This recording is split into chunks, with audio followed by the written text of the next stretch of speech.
Saksakalyan gunarnavasya Vande Guru Sri Charanarabindam.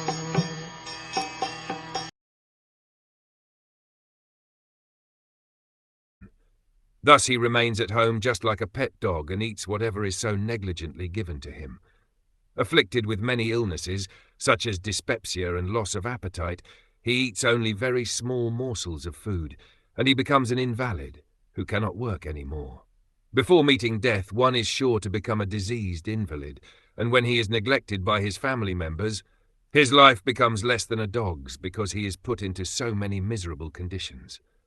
Vedic literatures enjoin, therefore, that before the arrival of such miserable conditions, one should leave home and die without the knowledge of his family members. If a man leaves home and dies without his family's knowing, that is considered to be a glorious death. But an attached family man wants his family members to carry him in a great procession, even after his death.